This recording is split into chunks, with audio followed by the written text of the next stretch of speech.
نحمده ونصلي على رسوله الكريم اللهم صل على سيدنا محمد وعلى آل سيدنا محمد وبارك وسلم. Respected Dr. Ismail Noor, your chairman and imam, brothers and sisters, assalamu alaikum wa rahmatullahi wa barakatuh.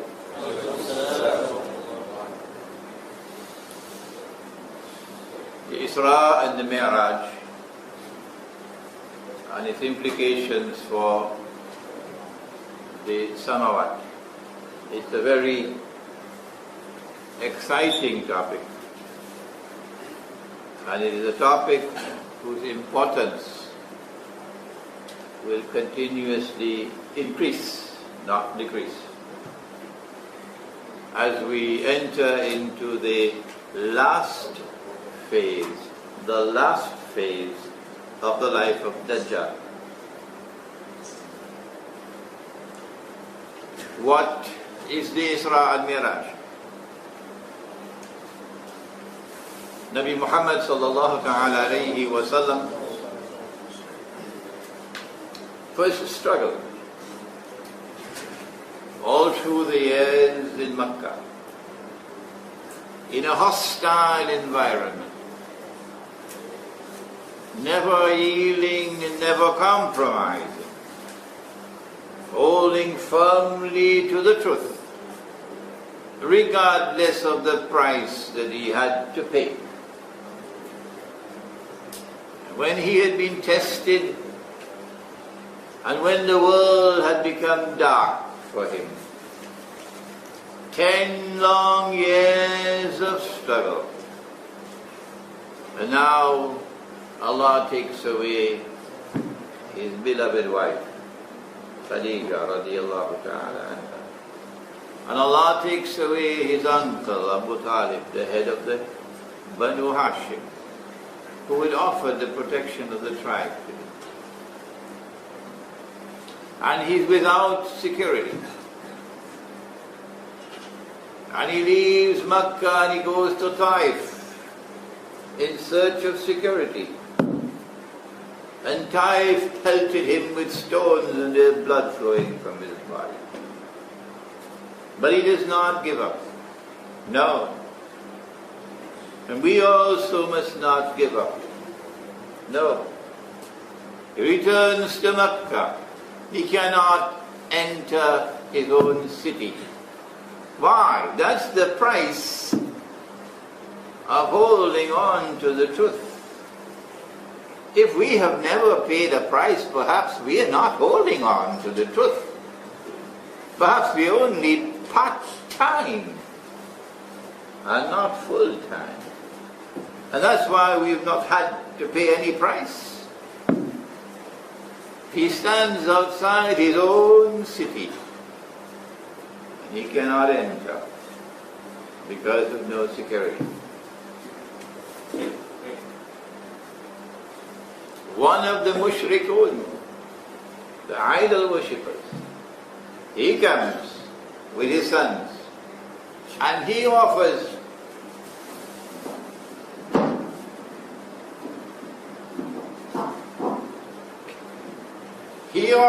tribal protection.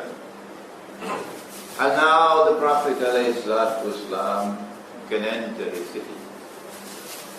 But soon he will have to make hijrah. He'll have to give up city, give up home, give up everything and move, migrate. That's coming around the corner. Soon he'll have to go to the city of Yathrib, which subsequently would be given the new name of Medina to Nabi. And there he's going to meet the Jews. There are lots of them in Medina. Why are they there? Why are they in Medina? Come on, Rabbi, tell me, why are you there? Because they know that someone is coming here. They don't know whether it's going to be the Messiah, Al-Masih, They don't know because they rejected Nabi Isa alayhi salam. They don't know whether it's going to be the prophet that Nabi Musa alayhi salam had prophesied. They don't know who it is. But they're there in Medina. And there's going to be a critically important confrontation when he arrives in Medina. And so Allah subhanahu wa ta'ala intervenes and takes him on a journey. A journey which is a blessing for him.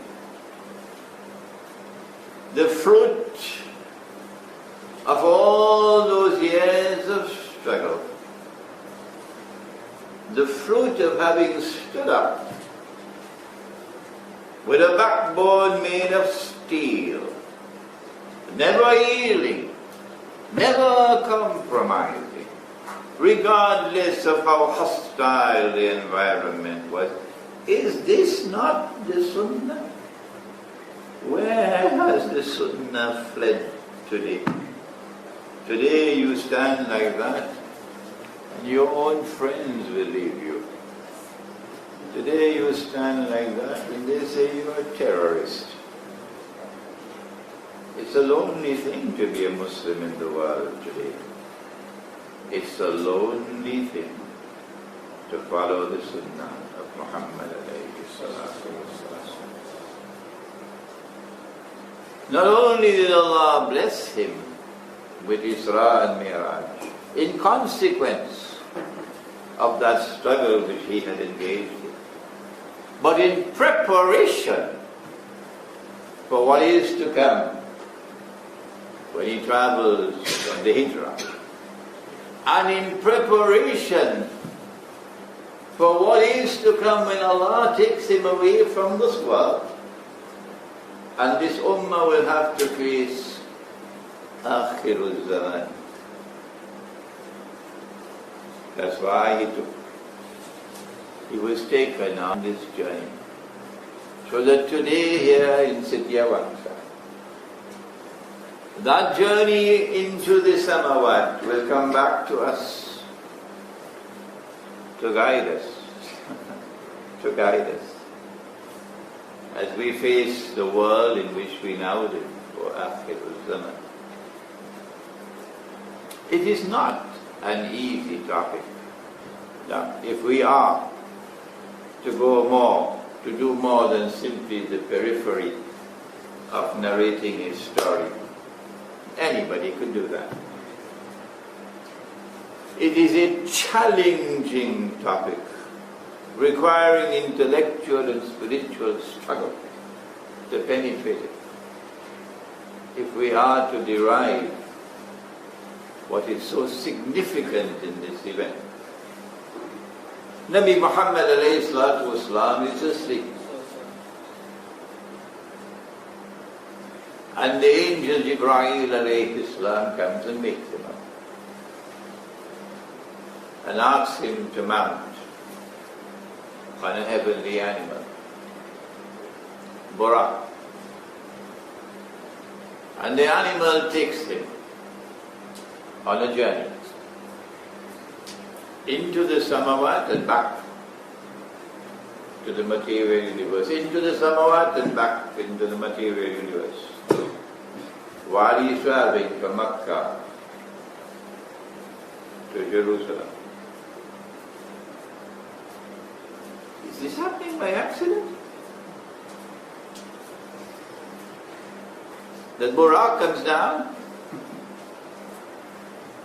a caravan is camped for the night, and Nabi Muhammad comes off Buraq, and there is a container of water, and there was a lid on it, and he removed the lid and he drank the water. Is this by accident? From the Samawat back to the material universe, and then back to the Samawat. Is there a message being sent to us about travel? Or is it just a matter of drinking the water to provide proof of the journey? And then again he comes back down. A caravan has camped and the camel has broken loose. And he calls out to the people who are sleeping, your camel has broken loose. And then up again. Why is Burak doing this? Is it to teach a lesson pertaining to travel from this world of space and time to the parallel universes? How important is that topic? We will see later, inshallah. And when he arrives in Jerusalem, the prophets of Allah are there. But he sees them in their terrestrial form. And then subsequently, as he goes through the Samawat, he sees them in their celestial form. And he marvels at the difference. The terrestrial and the celestial. He leads a salat in which all the Anbiya alayhim salam participate. And the salat takes place in Masjid al-Aqsa. But at that time, Masjid al-Aqsa was a garbage dump. There was no building. So is this the Masjid al-Aqsa of this world and space of time?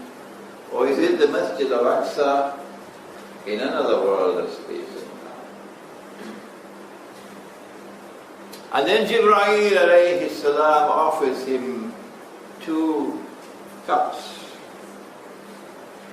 One with milk and the other with you know what. In South America, that part of the world from where I come, where you have the American Indians, they call it fire water. Fire water.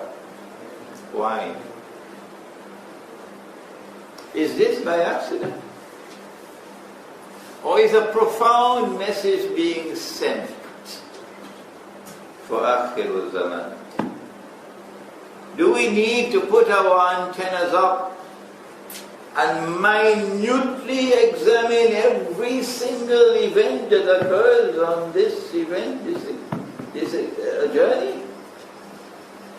Is it that in Akhirul Zaman mankind are going to be tested with alcohol? And alcoholism and drug addiction is going to destroy? And we must prepare ourselves to choose that which is good and wholesome, milk, rather than that which is the mother of all evil. And he chooses the milk. And Jibreel alayhi salam replies and says, you've chosen well, you've chosen fitra. And then he ascends into the Samawat. And each Sama, and there are 7 of them, they call in physics the parallel universes. The physicist no longer doubts the existence of these parallel universes. Different worlds of space and time. And as he traverses the worlds of space and time, different Anbiya alayhim salam welcome him. And the angels welcome him. But there was one angel who never smiled. When you meet someone who does not smile, you're not very comfortable with such a person. Which reminds me, Dr. Noor, I have traveled around the world. Allah has blessed me. I have never found a people with a sweeter smile than in Malaysia and Indonesia, the Malay people. Both men and women, both men and women. And a more artificial smile than an American politician smile. Yes, you can judge people judge people and their sincerity by their smile. But this one would not smile. Who is he? And Jibreel alayhi salam replied and said, this is Malik, the keeper of Jannah. Not even for you did he smile. Nothing happens by accident on this journey. Could you kindly ask him to allow me to take a look?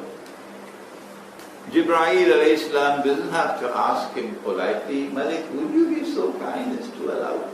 Because Allah says about Jibreel, مُطَاعٍ ثَمَّ أَمِينٍ. You must obey him. So Malik has to remove the covering and the flames shoot out. Frightful. And after the flames have subsided, he now looks down into Jannah. And he sees a number of things. He sees men, not women, men, sitting at a table. And there is that meat which is fresh, clean, nicely cooked, lazzat, makanan lazzat. And then there's the other meat which is rotten, stinky, maggots in it. And these men are eating the rotten meat instead of eating the good and fresh.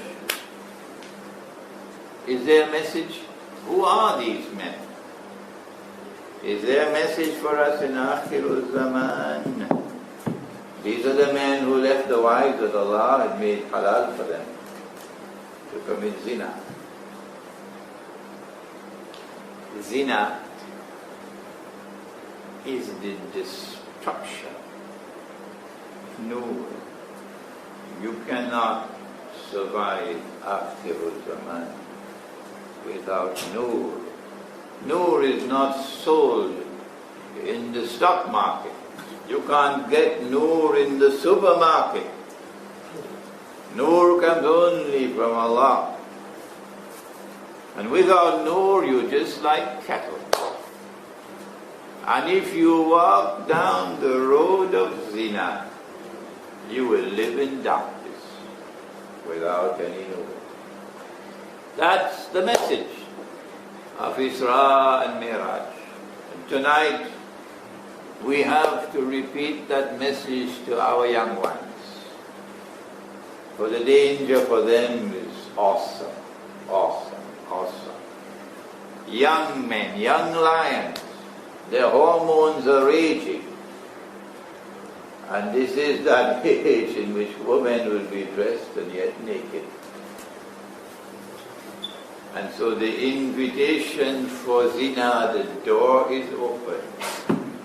And sex is as freely available as the sunshine.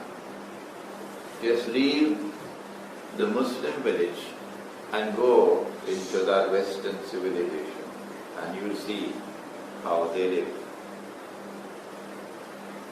And then he saw some men with pot bellies. And the bellies are transparent. And inside of their bellies there are snakes. Terrible. Who are these men? And Jibreel alayhi salam replies that these are the men who consume riba. When last did you hear a khutbah for your Salatul Jum'ah in which the Khatib taught and explained the subject of riba?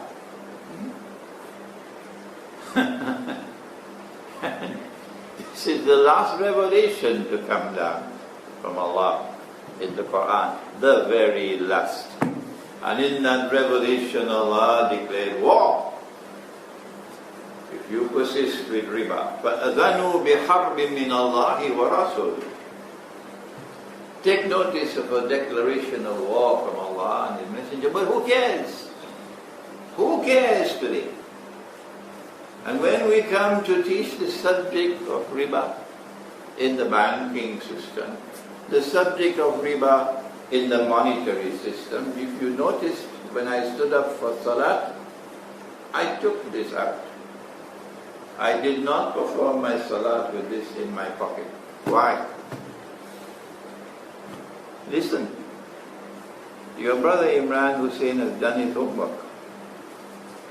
And he's not talking idly when he says that the money which we are now using, the US dollar and the French franc and the euro and the Malaysian ringgit and the Pakistani rupee and whatnot and whatnot, it's bogus, it's fraudulent, it's utterly haram. But when will you ever find a scholar of Islam, one of your teachers, your gurus, who will stand up and speak these words? And yet it's the truth. Yes, it's the truth. I've done my homework. I know my subject. There's riba in the banking system. There's riba in the monetary system. There's riba all around us. But who cares about riba today? That was the message from Isra and Miraj. And then he's allowed to see Jannah. And in Jannah,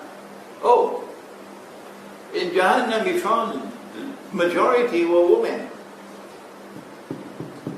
Majority were women. This is not something to castigate our mothers and sisters and daughters. This is the mother of all wake-up calls to the women of Islam. If your head cannot bow to the Quran, sister, you are in trouble. You can take your PhD and throw it in a garbage bin. All your academic accomplishments, you can throw it into a garbage bin, my sister. If that pretty head of yours cannot bow to the Quran. Yes, I know they're going to be angry with me. But I don't preach Islam to please people. It doesn't bother me. The head must bow to the Quran. And most women in the world today, not just Muslim women, that head of theirs cannot bow. No, that head of theirs cannot bow to the Quran. That's why the majority were in Jahannam for women. So you want to ask me, well, where is the proof that our heads will not bow to the Quran? Imran will say, I'll give it to you, inshallah. And then he was allowed to see Jannah. And he saw a most beautiful girl, and he described her. Who is that girl? This was Allah's gift. This is Allah's gift to one of the companions of the Prophet ﷺ. And so Islam is sending a message of the status of the male-female relationship. In al-Zaman, you've got a choice to make. On this side there is lust. A lot of it in al-Zaman, lust. And with lust you'll go to her. And you'll use her. And you will exploit her. And you'll enjoy her. And you'll abuse her. And you'll degrade her. And you'll discard her. And she will remain a memory for just a fleeting moment. And that memory will eventually get bad smelling, fit for the garbage bin. And that is Dajjal's plan. as he brings the feminist revolution and the sexual revolution. And on the other side there is love. Lust and love are opposite to each other. In this one it's like a wine that you drink to satisfy your thirst. But strangely, the more you drink, the greater the thirst. The thirst never goes with lust. And on this side there is love. And one sip with love, and the thirst is quenched. This is the way to go to a woman. This is the way to show respect for a woman. And the best of all gifts that Allah will give to you in Jannah is a woman. And we've given the description of the woman. So don't you want a piece of Jannah here on earth? Why don't you get married? So you get a piece of Jannah here on earth. This is a message not only for men, but also for women. That if you go down as a woman down the road of zina, and there's so many women now going down that road of zina, you're going to end up as garbage. Because lust belongs to the garbage bin. And love is something that is fragrant, beautiful. So Dajjal gets you to postpone marriage and postpone marriage and postpone marriage. The girl has to go to university. You stupid people used to get your girls married when they were 14 and 15. But we are now civilized. We are progressive. We have risen to a higher state than you fools. We don't marry our girls at 14 and 15 anymore. No. Our girls are married when they're 20, 21, 22, and 23, and 24. Yes. Forget the price. Why don't you tell us the price? Why do you hide it? How many of them are still virgins? Be careful when you deal with this subject, because it's not going to be comfortable for people who are brainwashed by Dajjal. This is the gift that Allah has for you in Jannah. The gift of a beautiful girl, with the description of that girl given by Nabi Muhammad ﷺ. Nothing happens in the Isra and Miraj by accident. Everything is profound with meaning and significance, particularly for Akhirul Zaman. And then he returns. And when he returns, the spot on which he was lying was still warm. So this journey took place in a fraction of a moment. It was not a journey in space and time. No. You can't travel to Jerusalem and up into the Samawat and back. And the spot on which he was lying is still warm. No. It has to be a journey in which you left this world of space and time, and you traversed other worlds of space and time. That appears to me to be the most profound, the most important, the most significant of all the messages which are being sent in Isra and Miraj. They questioned him. If you did perform this journey, why don't you describe Jerusalem for us? And Allah put Jerusalem before his eyes, and he was able to describe. The two caravans arrived in Mecca, And when they were questioned, they said, yes, it happened. We put the water there, and there was a lid on the water. And there was water in the container. In the morning when we got up, the lid was still there, but the water was gone. And the other caravan confirmed, yes, we were sleeping and we heard a voice crying out, your camel has broken loose. We woke up, we saw nobody, but we saw the camel had broken loose, confirming that it happened. And yet there were Muslims who left Islam because of this.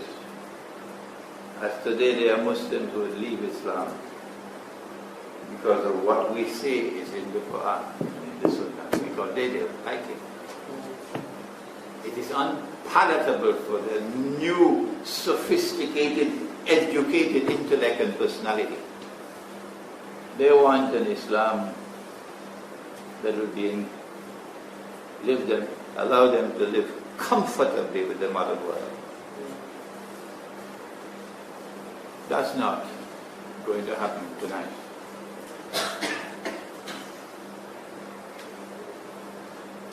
Nabi Muhammad ﷺ then spent a number of years releasing information, little by little, bit by bit, of what he had seen on that journey. And we now leave the first verse of Surah Al-Israء and we go to Surah Al-Najm. And in Surah Al-Najm we are told that فَدَنَا فَتَدَلَّى. He approached and he came even closer. فَكَانَ قَابَ قَوْسَيْنِ أَوْ أَدْنَى. And he approached so close that he was at a distance, if you know the bow and the arrow, 2 bows. You can take one bow, put it like this, and then a second one and put it like this, and you get a distance this much. Are you looking at me? 2 bows. But may Allah bless my teacher of blessed memory, Maulana Dr. Rahman Ansari, who instituted in the curriculum for us as students of Islam a subject entitled The Islamic Philosophy of Science. And Imran had to study the Islamic philosophy of science because of Maulana Rahman Ansari. And he brought an eminent scientist to teach us. And that eminent scientist told us, don't put the bows like this, 2 bows like this. Put the 2 bows like this.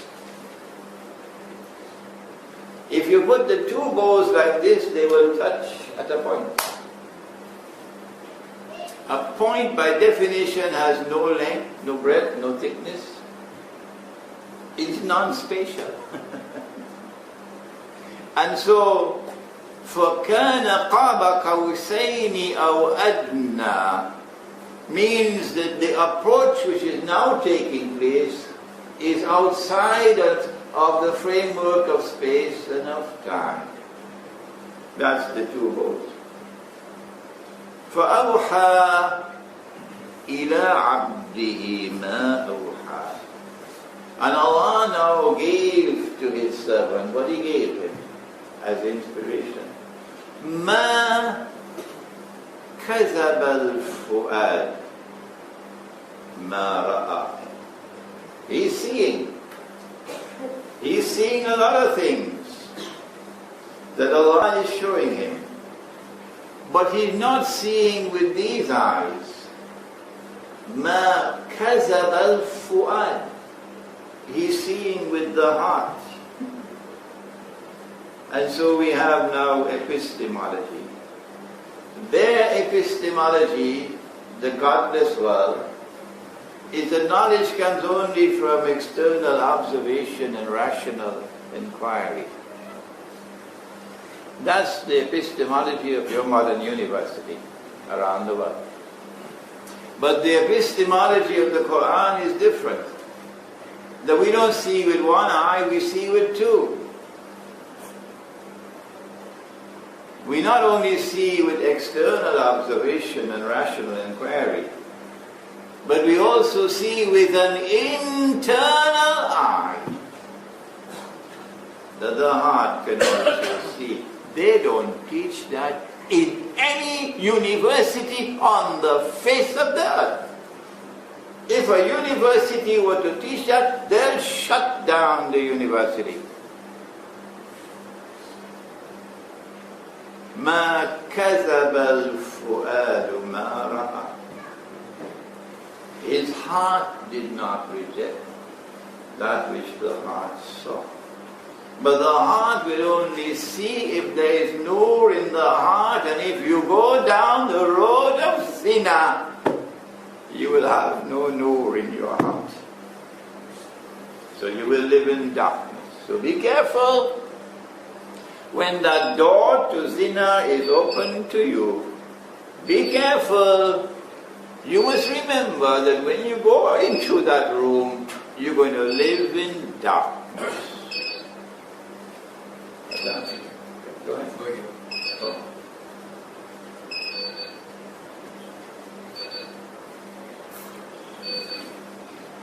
Not only does zina destroy nur so the heart can see, but it's the same thing with riba.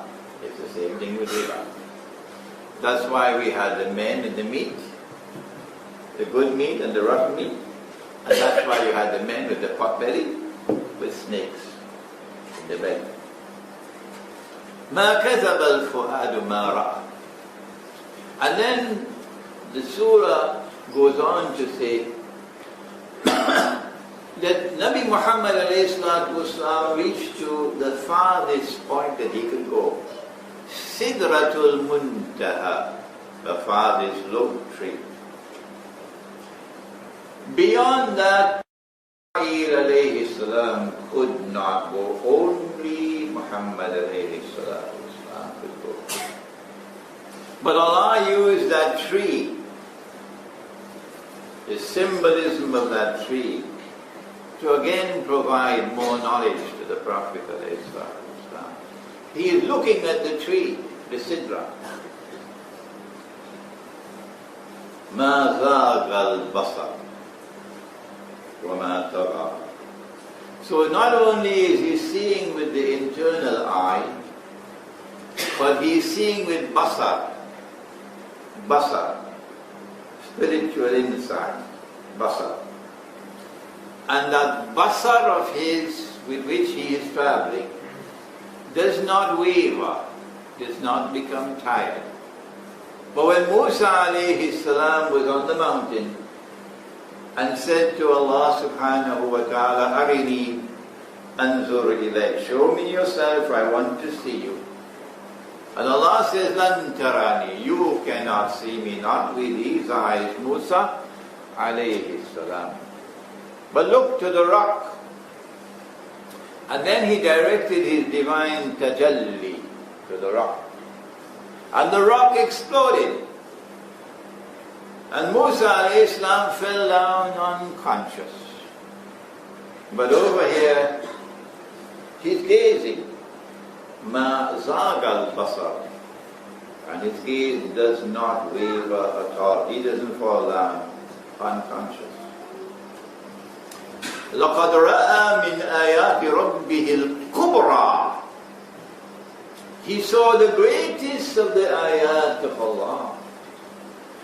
And he now chooses to disclose what he saw piecemeal over a period of time. So we get it little by little, little by little.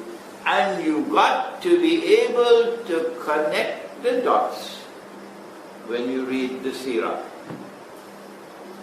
It is at this moment that he is looking at the tree that he saw a woman dressed and yet naked. It is at this moment that he is looking at the tree that he saw a woman dressed like men, with trousers. Now it becomes blue jeans. And then nearly all of them have joined a particular Jamaat called the Blue Jeans Jamaat. and the blue jeans become tighter and tighter. Women will be dressed like men, and then you have a jacket, because you've got to dress like a man when you're working and assuming the functional role of men in society. Because you face the same morning traffic and you face the same evening traffic. Anything that a man does, a woman can do. And I'm now a professional woman. So you've got to dress professionally. You do not dress like a woman. When you're a professional, no, you've got to dress like a man. He said it. And he saw it on the tree. So you see her with a jacket cut like a man. And I went to a hotel in Jakarta, and I saw all the women working in that hotel, all wore ties.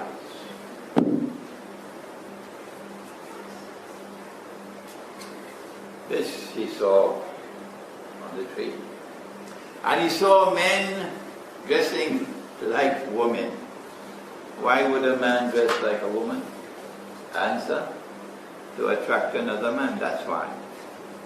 And so homosexuality will become rampant in الزمان. If a man is to dress as a woman, the first thing he has to do is to shave off his beard. And we never shaved off our beards, not those who followed Muhammad alayhi salatu wasalam, until they shaved it off and we followed them, and that is the truth, whether you like it or you don't. So if you choose to shave off your beard, you better prepare yourself on Judgment Day, when you stand before Allah, to explain to Him why you've done it. Why did He put a beard on the face of the male? Why? Two reasons. Two reasons. The first one, of course, you all know, to distinguish the male from the female, the divine wisdom. So you can tell from a distance who is a man and who is a woman, just look at the face. You don't have to look at any other part of the body. And what's the second reason, Dr. Ismail Nur? What's the second reason why Allah put a beard on the face of the male? Dr. Nur doesn't know. Anybody knows? Answer: so children can play with it. Pick up a baby, and the first thing the baby will do is start to play with it. Okay. He saw that the time will come when you will not find a single person in all of mankind who will not be consuming riba. He saw it. He saw Dajjal. He saw Gog and Magog. He saw the Malhama, or what the Christians call the Armageddon. And the Malhama has started, let me tell you that. The Malhama has now started by proxy. It's a proxy war going on in Ukraine now. They're fighting Russia by proxy. It was by proxy in Syria. It's now by proxy in Ukraine. And if you look carefully, you will see the pattern that's going to eventually conclude or culminate with the Malhama. Malhama is not one war. It appears that the Malhama is going to be a series of wars which will culminate with nuclear warfare. He saw all of these things out there and came back and is now disclosing them little by little over a period of time. Now then, we come to the most important part of our topic. Implications for today of the Isra and Miraj. We've already, in delivering the talk, pointed out many of the things. For example, riba and zina and so on. But the most important of all that pertain to the Isra and Miraj was movement from this world of space and time to the parallel universes. How important is this?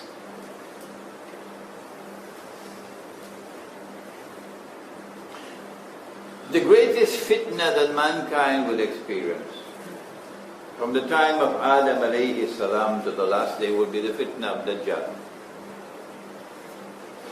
You know that you're now living in the age of Dajjal, who wants to impersonate the Messiah, and therefore who has to rule the world from Jerusalem, and therefore who has to liberate the Holy Land, because the Holy Land is under Muslim rule. He's done that already. He's got to bring the Jews back to the Holy Land to reclaim it as their own. He's done that already. He's got to restore a state of Israel in the Holy Land and get the Jews to believe that this is Holy Israel. He's done that already. He's got to get Israel to become the ruling state in the world, and that is about to happen. And then he will stand up in Jerusalem and declare, I am the Messiah. That's coming around the corner. So you know you're living in the age of Dajjal. And therefore you know you're living in that age when Islamic scholarship has to be the best in the entire history of Islam. You need the best scholars of Islam in this age, better than everything that we've had before.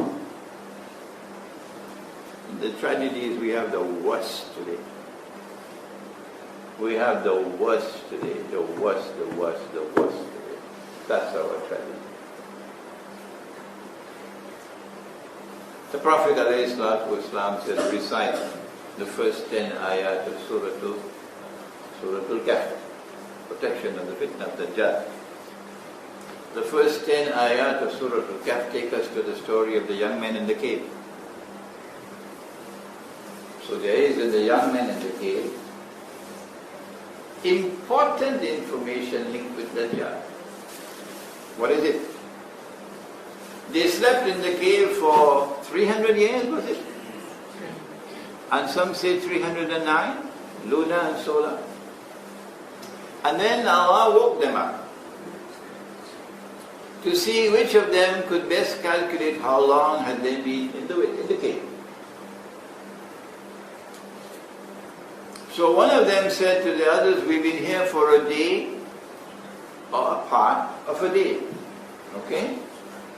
And of course we found that very strange. Why? Because there's something wrong, they can't see. If you've been in the cave for 300 years, then when you wake up, your fingernails should be as long as from Siti Awangsa to KLCC. Huh? And your beard from here to Johor Bahru. So can't they see what's wrong with them? How could they see a day or part of a day?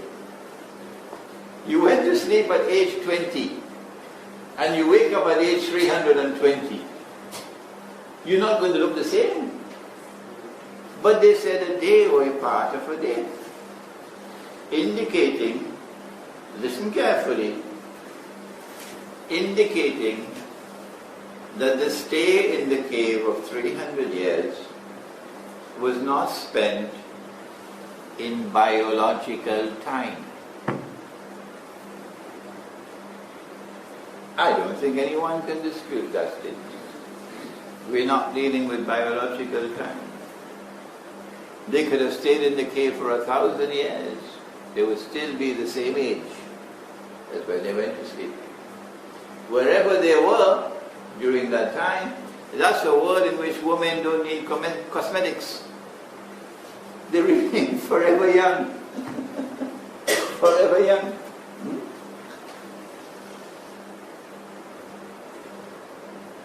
So they spent 300 years in the Samawat. Now, in our world of space and time, because they did not spend it in biological time. Good? Good? Are you agree? Wrong. Answer is wrong. This answer is wrong. Where is the evidence that the answer is wrong? وترى الشمس إذا طلعت تداور عن كهفهم ذات اليمين وترى الشمس إذا طلعت تداور عن كهفهم ذات اليمين وإذا غربت تغربهم في ذات الشمال وهم في فترة منه. When the sun came up in the morning, the sunlight entered the cave from the right, and when the sun set in the evening, the sunlight entered in the cave to the left. وَنُقَلِّبُهُمْ ذَاتَ الْيَمِينِ وَذَاتَ الشِّمَالِ. And we cause their bodies to roll to the right and to the left in attraction to sunlight. So every morning the bodies were rolling from here to there, to the right, and every evening the bodies were rolling from here to there, to the left. Attraction to sunlight. And this is space, and this is time, morning and evening. And so they spent the 300 years in our world of space and time. Our previous answer was wrong. But even this one is wrong.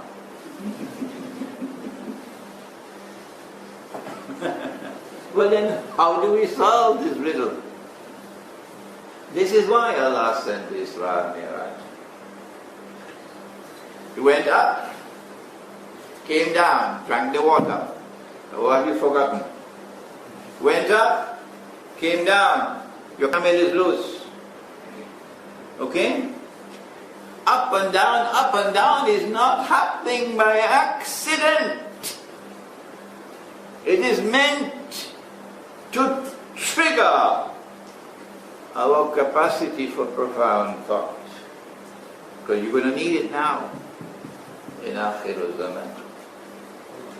That it is possible to travel back and forth, back and forth, back and forth, in less than a fleeting moment, in less than a fraction of a minute. You can travel. Has the Quran spoken to us about travel? Yes, when I entered the masjid just now, before the Salatul Maghrib, Suratul Mulk was recited. And in Suratul Mulk Allah spoke and He said, بَعَرَوْذُ بِاللَّهِ مِنَ الشَّيْطَانِ الرَّجِيمِ تبارك الذي بيده الملك وهو على كل شيء قدير الذي خلق الموت والحياة ليبلوكم أيكم أحسن عملا وهو العزيز الغفور الذي خلق 7 سماوات طباقا. He it is who has created the 7 parallel universes alongside each other, beside each other. Ma tara. You do not see. You will not see. Ma tara. It's seeing he's talking about the Quran. Fi khalqi rahmani min tafawut. You will not find any defect. You will not see any defect in Allah's creation, meaning the samawat. فَارْجِعِ الْبَصَّرَ هَلْ تَرَى مِنْ فُتُورٍ. Let your basar return. Let your basar return. Do you find any defect? Could it be more plain than that? That Allah is inviting us to travel to the samawat. And the travel to the samawat will be with the basar. Ma zaga al-basar. His basar did not wave when he looked at the tree. And then in Surah Al-Rahman, Ya ma'ashar al-jinni wal-ins, O assembly of mankind and the jinn, in istata'tum an tanfuzu min aqtari as-samawati wal-ard fanfuzu. If you wish to embark on the effort to travel, to traverse the samawat, go ahead, proceed with the effort. Go ahead, fanfuzu, go ahead, proceed with the effort. And I want to say, you cannot penetrate the Dajjal. And therefore you cannot penetrate the Dajjal's strategy. His ultimate strategy. And this is the age of the Dajjal today. You cannot do it unless and until you are someone living in this world, but also accessing other worlds, traversing other worlds. The normal way in which we traverse other worlds is with spiritual insight. And then people will say, he probably has a jinn talking to him. He probably has a jinn talking to him. And then the Salafi will come around and say, only Allah knows the future. Take Imran Hussain and throw him in the garbage bin. Only Allah knows the future. The normal way of traversing the Samawat for scholarship is through spiritual insight. And spiritual insight will only come when you do your homework. You've got to do your homework. وَأَلَيْسَ لِلْإِنسَانِ إِلَّا مَا سَعَى. You've got to plant if you want to read. You've got to use the intellect, the rational faculty first, before the inner sight can deliver knowledge. The two have to come together in what the Quran calls Majma'ul Bahrain. And so they went up and down for 300 years. They were in this world of space and time, morning and evening, morning and evening. And they were in another world of space and time because they were the same age. So it was constant movement back and forth, constant movement back and forth. Can we do it? Of course. Did your Prophet not say to you, As-salatu mi'rajul mu'min? Have you forgotten that? That salat is the mi'raj of the mu'min. Salat is the mi'raj of the mu'min. And so it is with basar in salat that you travel. I want to now conclude by giving you an insight into the Dajjal's strategy to prevent you from traveling. The Prophet said, alayhi salatu wasalam, that al-wudu miftahul salat. Wudu is the key to salat. So if the Dajjal could corrupt your wudu, forget it. The salat is not going anywhere. A man was performing wudu, and the Prophet ﷺ passed by and asked, what is the explanation for this waste of water? Israf. The man said, O Messenger of Allah, is there such a thing as israf, waste of water in wudu? Yes, said the Prophet. Yes. Even if you are in front of a running stream of water, no shortage of water, do not exceed the limit. What's the limit? This is the limit. This is more than the amount of money, of water, a mud of water. And how do you perform wudu? You take the container with your left hand and you pour some water on your right hand. Why? Because the right hand has to dip. And the cup that you make with your hand is the amount of water to use in every act of wudu. Can we do that today? Now we have the tap, the faucet. So if you want to perform the wudu of the sunnah, one hand will have to be on the tap, opening and closing, as you fill this amount of water.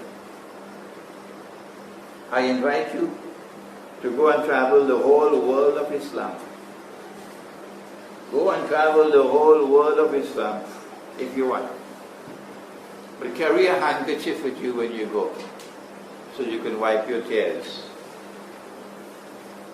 And see how people perform wudu today when they use the tap. If you use a container, and in Malaysia there are some places where you have a pool of water and you dip and you use a container for making wudu, that is different. But this one with the tap, you will see the tap open. And you see making masa on the head and the water is still flowing. If you collect all that water, 30, 40, 50 times this, tell me, will that wudu be valid? where there is such israf, wanton israf.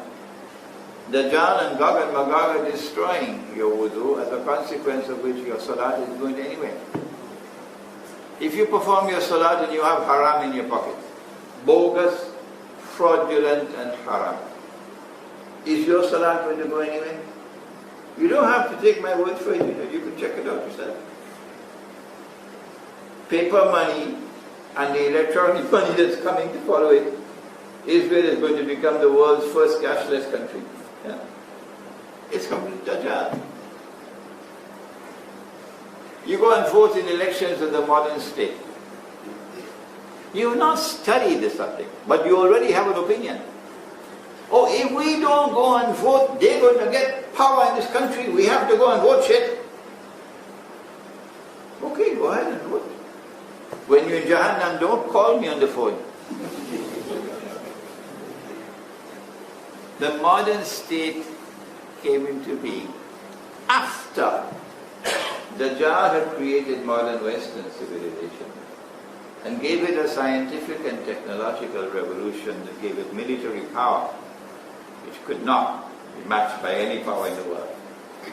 And they then went about demolishing all political systems in the world, including the Khilafah, and then replacing it with the modern state, which is built on the foundations of shirk.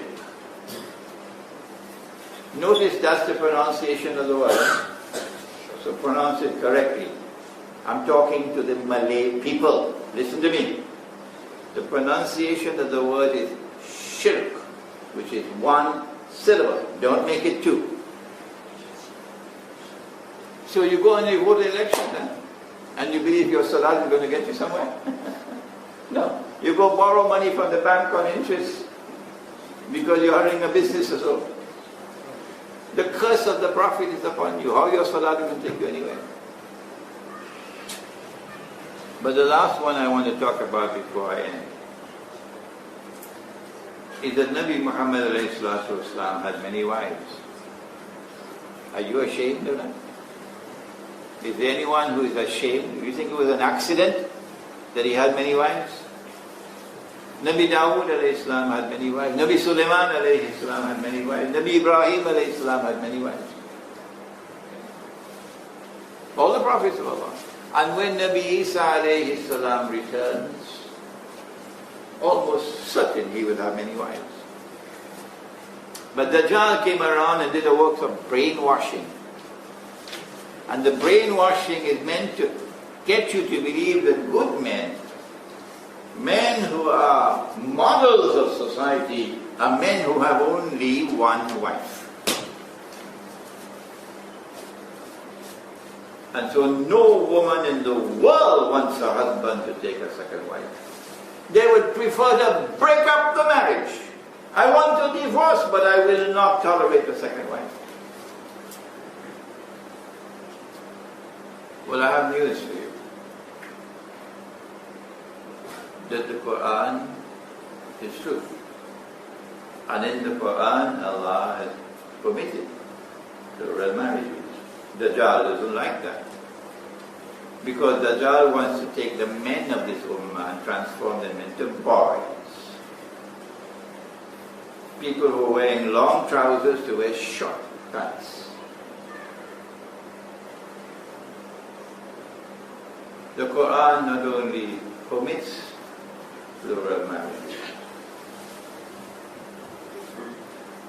but the Prophet of Allah also gave the sunnah of plural marriage.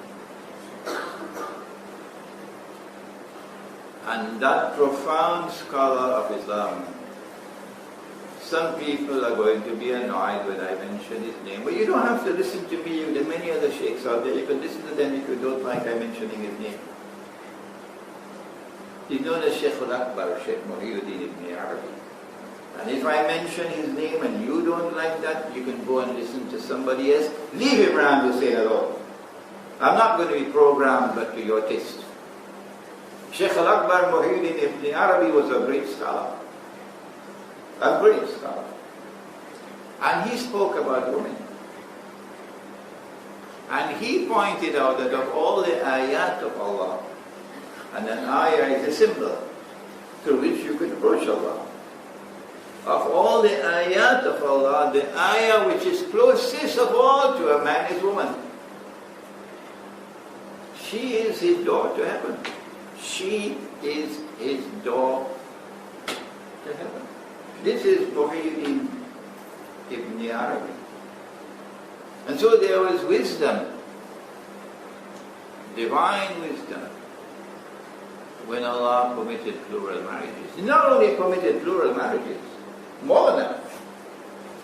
He said when the wars took place and many men died and there were lots of orphans, he said, وَإِنْ خِفْتُمْ أَلَّا تُقْسِطُوا فِي الْيَتَامَى. If you fear that you will not be able to put justice now to all these orphans, what to do with all these orphans? Allah responds and says, here's one thing you can do. فَانْكِحُوا مَا طَابَ لَكُم مِّنَ النِّسَاءِ. Marry those who are pleasing to you of the nisa. What is nisa? Nisa is a woman, and this is an orphan. Nisa is a woman. Why is Allah using the word nisa? He's saying using the word nisa means amongst the orphans there will be those who have reached the age of puberty. And when a girl reaches the age of puberty, she is a woman in Islam, but not for your godless law. Your godless law says she has to reach 21 before she's a woman. You can take that and throw it into the garbage bin because that's not the Quran. You can take that and throw it into the garbage bin because that is not Islam. If that's the road you want to go, go and don't come back. We stay with the Quran. From the time a girl reaches the age of puberty, she is a woman. So Allah is saying that amongst the orphans, you can marry those who have reached the age of puberty, because now they are women. So what do we do with that hadith in Sahih Bukhari? That the Prophet ﷺ married me when I was 6 years of age. It is in Sahih Bukhari. Aisha radiallahu ta'ala anha is saying this. It's fabricated, it's false. Take it and throw it into the garbage bin because it's a conflict with the Quran. فَانْكِحُوا مَا طَابَ لَكُم مِّنَ النِّسَاءِ مَثْنَى وَثُلَاثَ وَرُبَاعَ. You can marry 2, you can marry 3, you can marry 4. These are the orphan girls who have reached the age of puberty. وَإِنْ خِفْتُمْ أَلَّا تَعْدِلُوا. Now, when you marry a second wife, your first wife should not have to suffer. No. It cannot be at the expense of her standard of living. No. Her standard of living must be maintained. So you have to marry a second wife provided you have the means that you can maintain her at the same level with this one. You don't bring down this one so you could take a second one. No. So taking a second and a third and a fourth wife is permissible if you have the means to maintain the second and the third and the fourth at the same level that you're maintaining the first. And if you fear that you cannot do that for wahida, then marry only one. This is our subject on the Isra and Miraj. And I hope now at the end of the topic, you are beginning to connect the dots to see that Dajjal has a master plan which has been at work for a long time to ensure that men cannot travel to the Samawat because men are being reduced, and women cannot travel because that pretty head will not bow before the Quran. May Allah bless our sisters of Islam. May Allah bless them with Jannah. Build houses for them in Jannah who say, if it is in the Quran, I submit to the word of Allah. Whether I am comfortable with it or I am not. When she says that, I submit to the word of Allah. I ask you to join with me in making dua that Allah might build for her a house in Jannah. ربنا تقبل منا إنك أنت السميع العليم وتب علينا يا مولانا إنك أنت التواب الرحيم برحمتك يا أرحم الراحمين آمين.